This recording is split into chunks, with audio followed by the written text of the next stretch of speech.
Friends, ಹೇಗಿದ್ದೀರಾ ಎಲ್ಲರೂ? Welcome back to our YouTube channel. ಈಗಾಗಲೇ ಯಾರು ಸಬ್ಸ್ಕ್ರೈಬ್ ಮಾಡಿದೆ ನಾನು ಯೂಟ್ಯೂಬ್ ಚಾನಲ್ನ ನೋಡ್ತಿರ್ತೀರಾ, ದಯವಿಟ್ಟು ಹೋಗಿ ಸಬ್ಸ್ಕ್ರೈಬ್ ಮಾಡಿ ಯೂಟ್ಯೂಬ್ ಚಾನಲ್ನ ನೋಡಿ.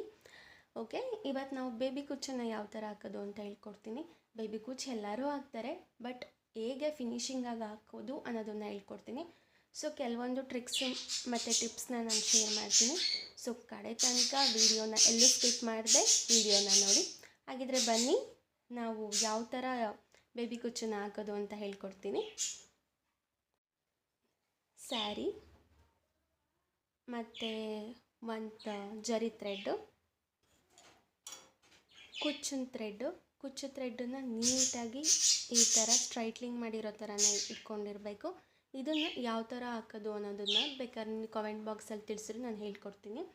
ಸೊ ನಾನು ಯಾವಾಗಲೂ ಸ್ಯಾರಿ ಪಲ್ಲುನ ರೈಟ್ ಸೈಡ್ ಇಟ್ಕೊಳ್ಳಲ್ಲ, ಲೆಫ್ಟ್ ಸೈಡ್ ಇಟ್ಕೊಳ್ತೀನಿ. ಲೆಫ್ಟ್ ಸೈಡ್ ಇಟ್ಕೊಳ್ಳೋದ್ರಿಂದ ನಮಗೆ ಫಿನಿಶಿಂಗ್ ನೀಟಾಗಿ ಬರುತ್ತೆ.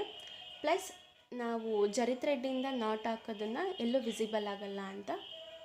ಸೊ ಸ್ಟಾರ್ಟ್ ಮಾಡೋಣ ಆಗಿದ್ರೆ ವಿಡಿಯೋನ. ನಾನು ರೈಟ್ ಸೈಡ್ ಪಲ್ಲುವಿಂದ ಸೂಜಿನ ಅಪ್ಪರ್ ಪೋರ್ಷನಲ್ಲಿ ಹಾಕ್ತೀನಿ.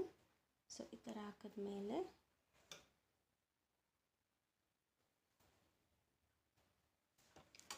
ನಾವು ಕುಚ್ಚಿನ ಲೆಂತನ್ನು ಎಷ್ಟಿಗೆ ಇಟ್ಕೋಬೇಕು ಅಂತಂದಿರ್ತೀವೋ ಅದಕ್ಕಿಂತ ಒಂದು ಸ್ವಲ್ಪ ಇಂಚು ನಾವು ಜಾಸ್ತಿನೇ ಇಟ್ಕೊಂಡಿರಬೇಕು. ಸೊ ಜರಿ ಥ್ರೆಡ್ಡನ್ನು ನಾನು ಈ ಸೈಡಿಂದ ಹಾಕ್ತೀನಿ. ಈ ಥರ ಯಾಕೆ ಹಾಕಬೇಕು ಅಂತಂದರೆ ನೀಟಾಗಿ ಫಿನಿಶಿಂಗ್ ಆಗಿ ಬರುತ್ತೆ ಮತ್ತು ಕುಚ್ಚು ಎಲ್ಲೂ ಕೂಡ ಗಜಿಬಿಜಿ ಥರ ಕಾಣಲ್ಲ ಅಂತ. ಸೊ ಫಸ್ಟ್ ಒಂದು ಸಲ ಹಾಕ್ಕೊಂಡು ಒಂದು ನಾಟು ಮತ್ತು ಡಬಲ್ ಸೈಡ್ ತಿರುಗಿಸಿ ಮತ್ತು ಇನ್ನೊಂದು ನಾಟ್ ಹಾಕಿ ಅಪ್ಪರ್ ಪೋರ್ಷನಿಂದ ಜರಿ ಥ್ರೆಡ್ನ ತಗೊಬಂದು ಸೂಜಿ ಜೊತೆಯಲ್ಲೇ ನಾವು ನೀಟಾಗಿ ಎಷ್ಟು ಲೆಂತಿಗೆ ಬೇಕೋ ಅಷ್ಟು ಲೆಂತಿಗೆ ಕಟ್ ಮಾಡುವಂಥದ್ದು. ನೋಡಿ ಎಷ್ಟು ನೀಟಾಗಿ ಬರುತ್ತೆ. ಮತ್ತು ಫ್ರಂಟ್ ಸೈಡಿಂದ ತೋರಿಸ್ತೀನಿ. ಎಲ್ಲೂ ಕೂಡ ನಮಗೆ ಜರಿ ಥ್ರೆಡ್ ಕಾಣಲ್ಲ ಮತ್ತು ಕುಚ್ಚನ್ನು ನೋಡಿ ಎಷ್ಟು ನೀಟಾಗಿ ಫಿನಿಶಿಂಗ್ ಆಗಿ ಬಂದಿದೆ ಅಂತ.